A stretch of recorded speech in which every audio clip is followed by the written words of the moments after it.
jangan batasi minat terhadap kendaraan lama tuh satu produk aja. Jadi ada banyak nih, ya udah dilihat aja mana yang paling rasional, paling proper. Jangan terlalu fanatik ya. Iya. Tapi kalau batasi nama dompet itu wajar ya. Oh iya, tergantung saldo. Itu.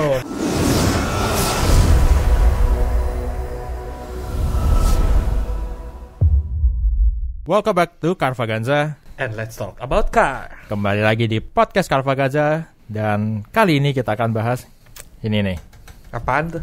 mobil klasik. Enggak, retro. Klasik? Retro. Retro dari mana sih? Retro. Buat gue tuh mobil begini tuh retro. Ini menurut gue udah klasik. Aduh. Gue capek ngasih taunya yuk. Udah gini aja. Dari kemarin ribut mulu. Iya, retro klasik. Kita undang aja yang apa ya? Cukup paham. Siapa tuh? Yang dia ini apa ya, dianggap kamus berjalan lah. Kamus berjalan. Salah satu car antusias yang kayaknya anak-anak retro tahu lah ya. Aktif lah di dunia, di scene mobil-mobil klasik retro. Betul. Di Indonesia. Gak mungkin gak ada nih orang. Di mana-mana ada pasti ya. Kita panggil aja langsung, kita Ini sambut Om Didot. Didot. Welcome to Carvaganza. Ya, selamat sore. Ini dia. Apa kabar Om Didot? Alhamdulillah baik. Alhamdulillah sehat ya. Sehat, alhamdulillah. Sibuk apa sekarang? Masih WFH aja sih. WFA. Belum boleh ngantor dulu. Tapi masih main mobil gini dong. Masih lah. Kerja di mana sih kalau boleh tahu Om Didot? Masih di satu media lah. Tapi media. kebetulan saat ini nggak di media otomotif. Tapi ya masih passion masih belum bisa pindah dari otomotif. Nggak jauh-jauh ya. Nggak jauh-jauh. Jadi sedikit mengulas, kita tuh dulu satu lapangan ya. Ya. Jadi kita sama-sama liputan bareng tentang dunia otomotif dan lain-lain sampai akhirnya kita berpikir ayo ini kayaknya orang yang tepat nih kita ajak di sini ya. Yang bakal meluruskan kita nih. Betul. Jadi mendamaikan nggak terlalu muda, atau malah justru kita makin kepisah. betul. Tim Nggak klasik, terlalu tim muda, retro. nggak terlalu tua, nih pas nih, ya kan? Ini umurnya pas nih. Jadi gini, Om Didot, kenapa diundang ke sini? Karena dari kemarin tuh gue sama Wahyu tuh memperdebatkan masalah mobil retro dan mobil klasik gitu kan. Jadi tuh sebenarnya itu gimana sih Om? Mobil klasik itu seperti apa? Mobil retro seperti apa? Boleh nggak dijelaskan? Apa sih yang bikin dua sebutan ini beda? Oke. Supaya bisa pemahamannya bisa seragam. Kita basicnya adalah kalau kita nyebut mobil klasik atau motor klasik ialah kendaraan yang usianya 40 tahun dari sekarang. Jadi kalau tahun 2021 hitung mundur tahun 81 berarti. Oke. 81 sudah bisa disebut klasik. Tapi banyak orang menganggap bahwa kendaraan klasik itu adalah kendaraan yang dibuat mungkin tahun 50-an, 60-an atau bahkan sebelum Perang Dunia Kedua ya, pre-war Yang jauh lebih tua lagi ya. Nah, istilah kendaraan klasik itu mencakup jadi semacam payung dari beberapa sebutan di dalamnya. Yang tadi disebut sama Om Dandi ada retro, tapi nggak cuma retro aja. Di dalam dunia klasik itu ada sebutannya vintage, ada yang sebutannya ya tadi pre-war, kemudian sebutannya lagi old timer, ada young timer, Pusing. bahkan Banyak ya. hingga future classic. Future Classic. Nah, future classic ini kalau orang mikirnya kenapa sih kok future classic gitu ya? Padahal mobilnya baru 10 tahun kok udah ada embel-embel klasiknya gitu ya. Ya berarti emang udah ada tuh mobil bibit untuk bisa ikonik di masa depan. DNA-nya udah kelihatan gitu dari awal diciptain. Tuh yuk, itu baru satu lu gue tanya. Iya, udah baru begini kan? Kita nggak salah kan undang nih? Dari satu pertanyaan, Ya, karena ini baru. gini. Iya, ini apa sih? Langsung bla bla bla bla segala macam. Oke, kalau dari culture sendiri itu gimana? Dari Amerika, Eropa dan Asia itu kan beda-beda tuh. Gimana tuh? Biasanya kalau udah ngomong kendaraan klasik itu biasanya orang Inggris yang paling appreciate sama kendaraan klasik. Dan industrinya sangat berkembang. Selain industri berkembang, industri penunjang kendaraan-kendaraan klasik di Inggris itu bahkan mendatangkan devisa tersendiri buat negara Inggris. Itu besar banget karena industri otomotif untuk kendaraan klasik bukan kita bicara restore ya. Karena mereka juga bikin partsnya diulang lagi. Iya kan? Setirnya, lampunya, bempernya. Nah, didukung dengan industri yang kuat di Inggris itu, antusiasme orang Inggris, yang car enthusiast Inggris itu juga sangat menghargai mobil klasik jadinya atau motor klasik di sana. Di negara Jerman juga itu juga kuat juga. Nah, Kalau di Amerika, mereka kulturnya lebih seneng custom. Oh ya sih. Ya, lebih mayoritas lebih custom. Ya, ya, Kita kenal kan ya, mobil hot rod lah, atau Yang muscle pakai car, pinstriping macem-macem gitu. Engine-nya gede-gede gitu kan. Itu Amerika ya? Itu lebih ke Amerika. Yang banyak di Hot Wheels gitu kali ya. Yes, betul. Bukan berarti yang klasik, yang originalannya main mobil kendaraan klasiknya yang originalan nggak ada, tetap banyak juga. Mungkin itu kenapa Goodwood selalu rame ya di Inggris. Ya, itu salah satu jawabannya kenapa ke beberapa event kendaraan klasik di Inggris ada Goodwood, ada Salon Privé, ada apa lagi ya? Concours Elegance, ya kan? Itu dan itu juga dikontesin ya? Dikontesin. Nah itu global ya yang datang ya. Entrannya itu dari mana-mana aja. Kalau di Jerman tuh Technoklasika. Kalau di Amerika ada Pebble Beach ya, Pebble Beach ya kan, sama Amelia Island kalau nggak salah. Kalau yang customnya SEMA, kita kenal SEMA kan tuh, yang customnya. Jepang sendiri, Jepang punya sebutan sendiri buat kendaraan klasik ya, itu nostalgic. Pusing lebih ini ya. Banyak banget yang mau gue tanya ini. Nilai emosionalnya lebih naik kayaknya ya. Iya, betul. Jadi kalau nostalgic lebih kayak mungkin sekarang gua umurnya 40-50. 30 tahun lalu gua ngelihat nih mobil keren banget. Mungkin kalau sekarang 30 tahun 90-an kali ya. Ya itu gue punya sekarang baru bisa punya mobil itu ya, ini kan nyebutnya mobil-mobil ini kali yang Gran Turismo tuh. Iya, yang ada di Gran Turismo. Ya, kayak R32 misalnya. Itu udah nostalgic. A80. Iya. Yang jadi pengkategorian itu indikasinya apa sih? Indikatornya? Iya. Biasanya ya kalau pas lagi mobil itu launching, misalnya kayak Toyota Celica ini tahun 71 kalau nggak salah waktu launchingnya. Di saat dia launching, keren, emang keren. Kemudian penjualannya bagus, orang semua suka karena DNA Sport. Dia ikut rally, dia ikut race juga. Kemudian salah satu jadi mobil favorit para modifikator atau tuning house. Itu udah jadi bakal untuk bisa one day dia punya value yang lebih di mata para antusias. Jadi kayak menciptakan culture sendiri ya di mobil ini. Betul. Jadi ini apa nih? Retro apa klasik? Udah masuk klasik nih. Klasik. Karena kan kalau kali keluar dia tahun 70 atau 71. Udah 40 tahun lebih berarti. Berarti tadi kita klarifikasi lagi. Klasik itu hitungnya berapa tahun? 40 tahun. 40 mundur. tahun. 40 tahun dari tahun sekarang. Mundur ke belakang 40. Nah, retro itu apa, Om? Nah, retro itu tadinya orang beranggapan retro itu adalah generasi setelah klasik. Oke. Tapi pada dasarnya nggak ada masalah, ini disebut retro pun nggak dosa sebenarnya. Berarti gimana nih yuk perdebatan kita? Tetap dari sumbernya sih bilang ini tuh klasik. Tapi retro boleh juga. Boleh, nggak masalah.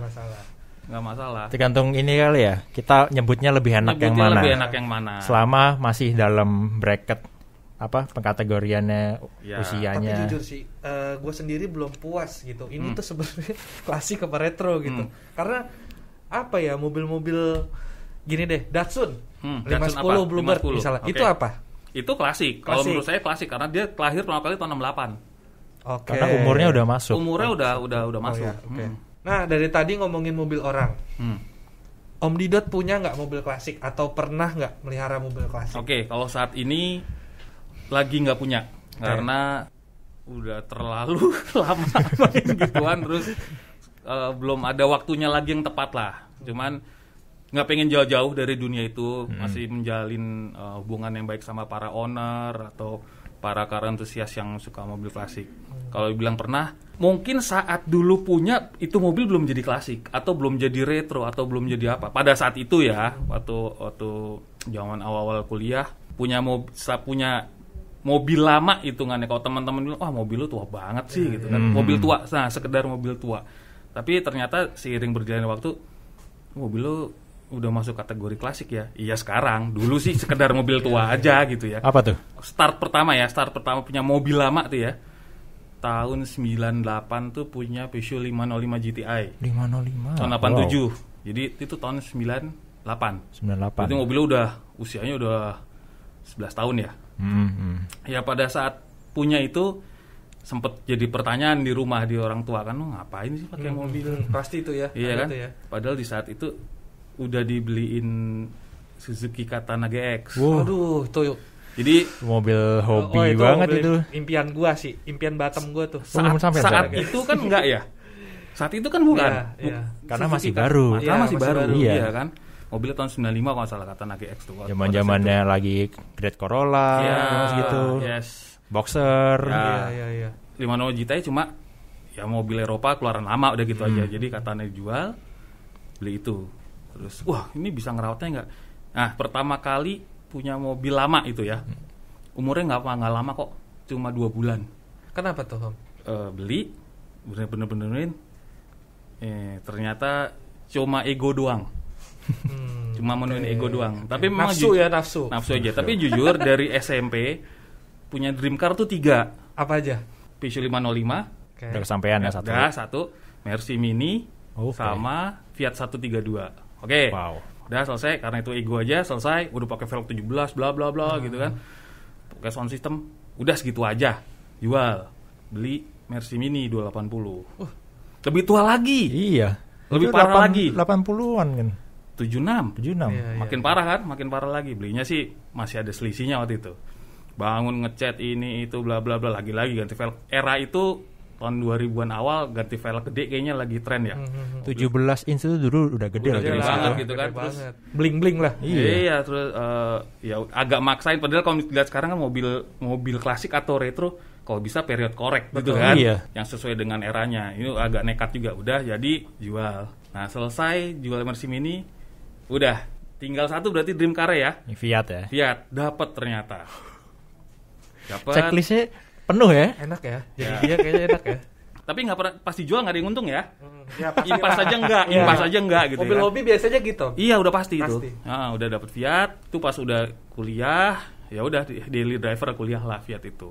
Dapat untungnya standaran jadi ya nggak macam-macam lah mobil itu standaran aja, as is aja. Selesai sampai tengah-tengah kuliah dijual. Udah proposnya udah lumayan soalnya. Males bangun body lagi kan. Udah akhirnya kebetulan di rumah ada beberapa Mercedes, bokap juga main dulu pakai Mercedes juga, ya udah pakai itu aja dulu. Setelah Mercedes, terus beli Volvo, terus Peugeot lagi, bolak-balik kayak gitu, bolak-balik. Bisa move on ya. Kan tadi 505 tuh berapa? 2 bulan. 2 bulan. Terus si Mini sama itu Fiat masing-masing tahunan, Fiat tuh lama lah. Lama juga ya. Itu daily tuh dipakai. Daily. Luar biasa. Dari saat itu memang lalu lintasnya Jakarta masih oke lah ya, masih oke lah gitu. Udah kerja ya mobil hobinya satu, nggak ada mobil daily, harian pakai motor gitu kan. Makin sini wah lalu lintas Jakarta kok makin ya pakai mobil yang mobil umur lama kok tega banget gitu. Akhirnya ada satu mobil yang daily, ada mobil hobi, ada motor. Coba apa Om? Sekarang pakai apa nih mobil? Sekarang pakai Corolla tahun 97. Oh ya itu. Lama juga ya, tapi belum belum. Baru 20 sekian tahun gitu kan. Berarti retro, enggak juga? Yang timer sebenarnya. Oke. Kalau sekarang istilah lagi ngetopnya 90s. Iya Kan ini lagi hype banget ya. Seumuran Genio, Estilo. Tapi kalau kita lihat fenomenanya sekarang kan mobil 90s apapun yang 90s lagi hits banget gitu ya. Dicari-cari sama orang. Iya, betul. Karena memang tren modifikasi, tren otomotif 90-an ya, terutama di Indonesia. Di era itu lagi berwarna banget. Ya itu tadi bilang, yang mobil lama pakai velg gede itu kan terjadinya di tahun 90-an. Iya kan? Betul. Ceperin segala macam, bukan berarti yang tahun 70-an 80-an gak ada yang nyeperin mobil, cuman wah kayaknya gaul banget tuh tahun 90-an lah. Mungkin gara-gara film itu dulu juga apa? Si Boy ya? Ya iya, tahun salah segitu satunya ya. Lagi heboh-hebohnya kayak E30 lah. Terus di dress up udah pakai barang-barang emang period korek gitu kan. Dan mungkin anak-anak yang dulu di tahun segitu masih kecil, sekarang udah punya duit nih untuk main mobil. Iya. Gue pengen tuh punya Katana tuh buat daily. Yes. Bener-bener buat daily. Itu mobil irit mampus sih. Terus gue ingat banget bokap gue off-roader dulu. Dia bilang, pokoknya selagi ada angkot, nggak usah takut akan itu mobil masih jalan pasti karena engine-nya bener-bener sama kayak angkot gitu. Terus kalau naik motor bedanya cuman gak kehujanan kalau kata bokap gue, itu murah banget maintenance-nya segala macam dan irit gitu. Nah Om Didot tadi kan kita udah singgung nih tren-tren terus apa segala macam, kita majuin ke era sekarang tren 90-an. Menurut Om Didot itu scene anak milenial nih yang lagi hype-hypenya dengan era-era modifikasi dan punya mobil tahun 90-an tuh gimana ya Om? Oke. Sebenarnya generasi milenial ini punya kesempatan keunggulan yang benar-benar luar biasa dibanding era saya dulu. Waktu punya kendaraan lama. Waktu itu sebutnya kendaraan lama ya, bukan belum jadi mobil klasik atau retro gitu. Sekarang mereka pengen nih punya, misalnya pengen punya Corolla DX. Nyari literaturnya gampang banget. Ya, tinggal googling, buka googling. Dulu dulu gak gitu ya. Tinggal googling, tinggal lihat Wikipedia atau literaturnya semua ada online. Tinggal ketik Toyota Celica TA22 tahun sekian. Red. Udah kan? Engine-nya misalnya 2TG. Gearbox-nya T40 atau T50. Gila, apa loh apa gitu-gitu kan. Terus kalau hoki juga bisa nemu browser sama manual book kan? Lebih gampang kan sekarang. Dulu kan bener-bener nyari di mana gua, pasar loak juga nggak ada. Sekarang e-commerce semua udah ngejual. Dari lampu, list-list apalah itu. Iya, sekarang jauh lebih mudah. Jadi kalau para generasi milenial yang gue pengen punya kendaraan tahun lama gitu ya. Mereka punya banyak kemudahan. Asal passionnya jelas ya. Jangan batasi minat terhadap kendaraan lama tuh satu produk aja. Jadi ada banyak nih. Ya udah dilihat aja mana yang paling rasional, paling proper. Jangan terlalu fanatik ya. Tapi kalau batasi nama dompet itu wajar ya. Oh iya, tergantung saldo. Itu makanya kita pengen apa gitu, Porsche. Terkadang kita harus realistis. Itu. Nggak boleh maksain diri. Gue bukannya menjudge ya, cuman banyak teman-teman gue tuh yang memaksakan mau beli mobil itu, mobil hobi ini, tapi dia tidak melihat isi dompetnya gitu. Ada duit buat beli, tapi ada yang rusak nggak ganti, kan percuma kan, ngejogrok aja, bener nggak beli? Nah itu jangan sampai tuh yang kayak gitu-gitu ya. Selain itu bisa beli, ada duitnya beli gitu ya, oke bisa beli. Terus ada kemampuan untuk restore. Gue punya kemampuan kok bisa buat ngecat, misalnya budget sekian, ngerapin mesin sekian, interior sekian. Dilihat lagi ketersediaan partsnya ada nggak, gitu kan?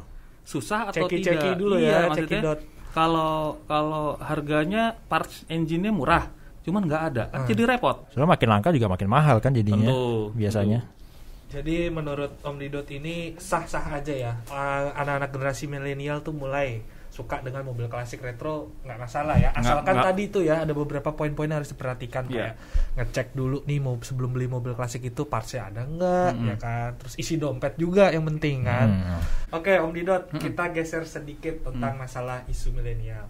Nah, saya mau nanya nih, kalau menurut Om Didot itu mobil-mobil klasik kan punya teknologi yang fenomenal. Nah, kalau menurut Om Didot sendiri tuh mobil apa Om?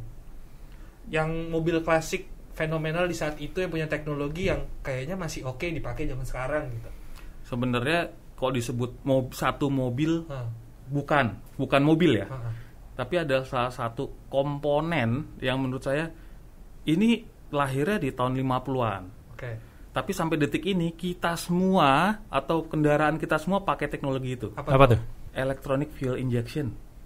Injection. Kalau 50 udah ada. Kalau fuel injectionnya diterapkan di kendaraan itu tahun 50-an. Baru ya?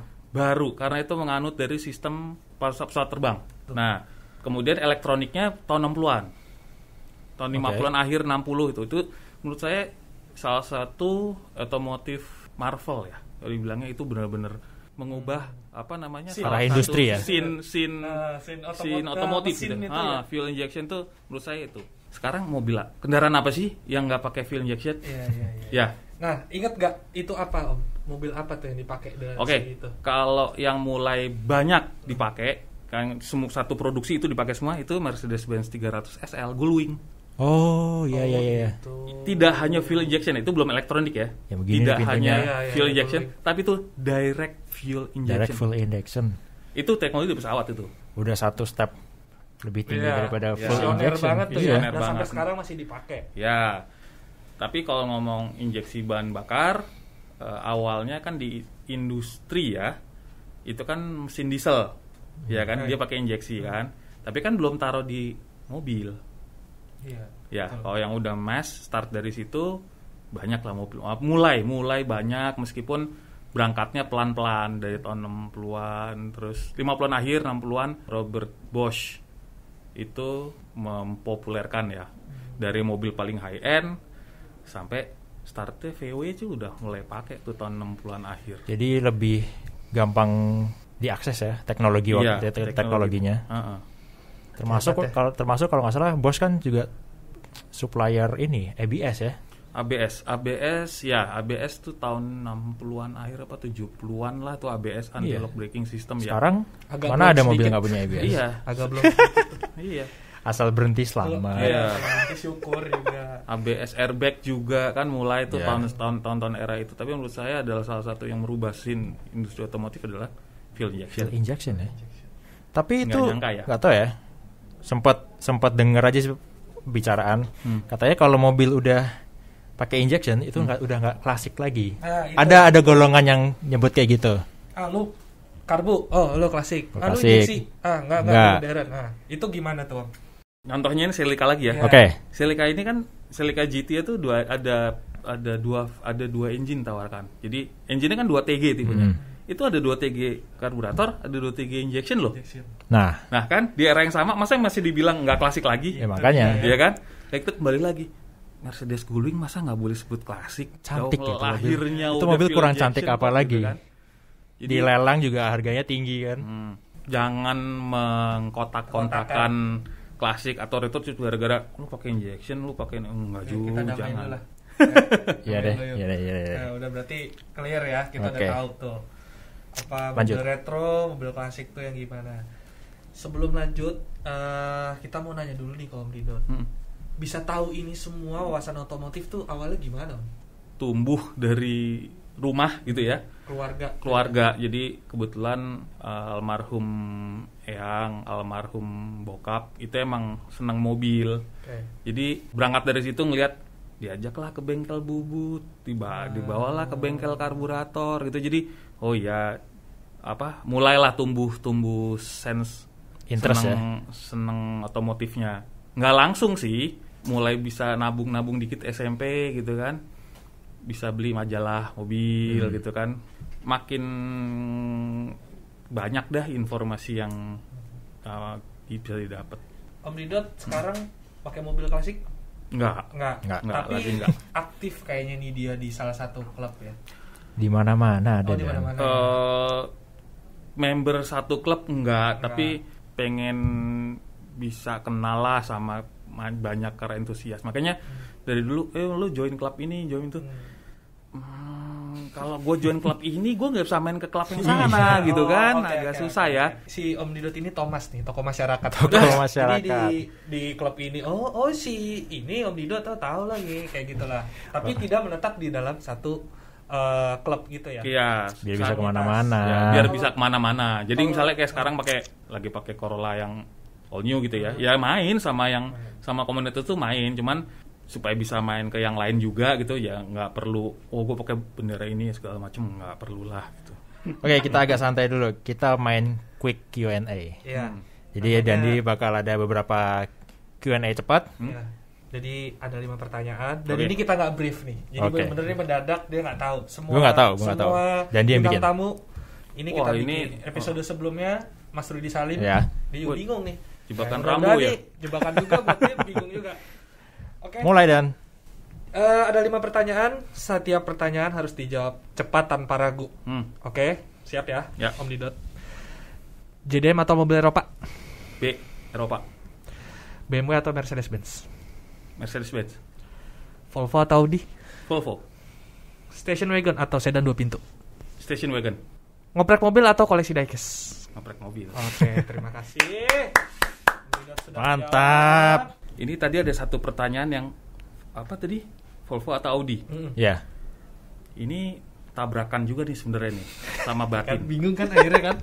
Ya kan? Kalau di realita tetap Volvo. Cuman impian cuma satu doang Audi yang pengen gitu kan. Audi apa tuh? Mestinya udah pada tahu lah. Apa? Quattro? Yes. Ini ya, stick Blomqvist. Udah itu aja. Soalnya gini, tadi pas gue bikin, gue ngecek dulu Instagram ya kan. Ini nih yang cocok gue tanya, yang dia bingung. Sampai akhirnya direvisi kan sama dia kan. Nggak direvisi. Kalau buat realita, ya Volvo. Tapi mobil impian Audi. Itu Audi satu aja. Nggak mewakili itu Audi itu nggak mewakili semuanya ya, cuma satu aja. Kalau Volvo ada banyak produk yang seneng lah gitu. Kalau lo apa Dan? Impian lo? Satu mobil klasik. Klasik. Aduh, klasik. Klasik lah, retro apa kan? Banyak sih gue. Nah, itu dia tuh. Itu dia. Kalau ditanya, Dot lu suka mobil klasik apa? Favorit lu apa? Nggak bisa jawab. Yang kan? Bisa gue jawab adalah semua brand punya produk yang gue suka. Nah, ya. Itu. Jadi maruk ya? Kan satu om disuruhnya. Yang paling pengen jawab. Ada paling pengen. Best. Pokoknya kalau bisa Quattro. Sampai punya ini udah nih puncaknya. Mentok ya. Mentoknya nih. Iya itu. Audi S1 Quattro ya. Saya kerucutin lagi ya. Nggak mau yang rally, nggak mau yang short wheelbase, hanya tahun 80 sampai tahun 82. Dan pasti setir kiri. Kenapa? Pure semua. Idenya dari itu, dari yang generasi pertama. First edition ya? First edition. Karena yang 80 sampai 82 nggak ada setir kanan. Oh, dan lampu depannya CB. Padahal juara dunia 82 ya? Ya, tahun terakhirnya si yang Quattro pertama lah.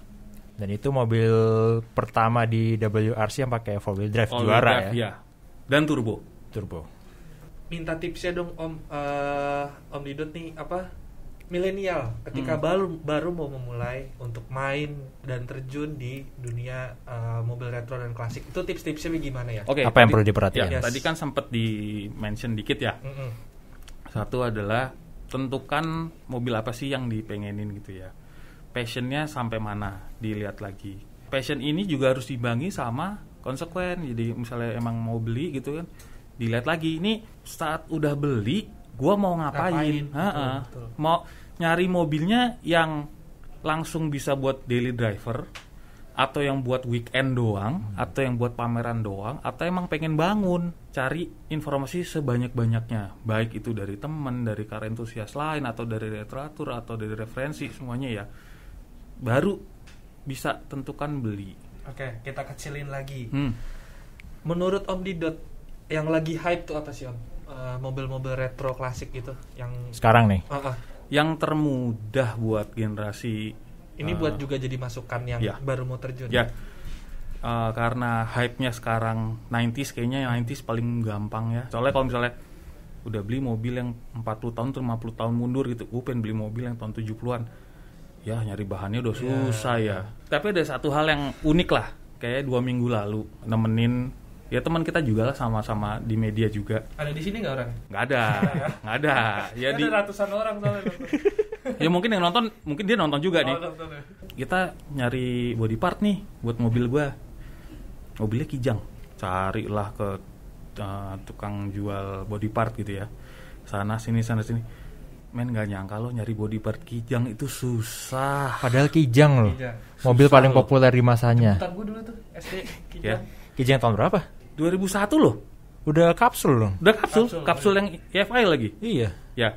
Kemudian nyari sana akhirnya dapat. Di perjalanan pulang kita sepakat bahwa wah, ini mobil lahir pertama kali tahun berapa ya kapsul kan? 97 ya? 97 ya? Iya. Tahun 90-an ya? Berarti semua orang akhir 2000 sih itu mobil. Berarti emang lagi semua orang lagi bangun mobil itu. Jadi bukan berarti mobil yang common itu gampang partsnya kayak tadi tuh.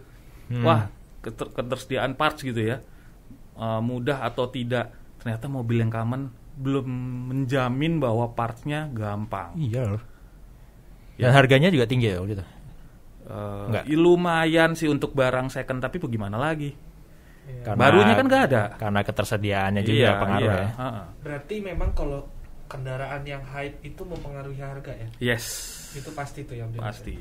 Terus satu lagi nih, RX-7 Mazda. Ya. Ini kategorinya masuk mana nih? Yang apa? Yang generasi mana? Kan ada FB, FD. Yang 1 miliar tuh yuk. FD ya kalau nggak salah. FD.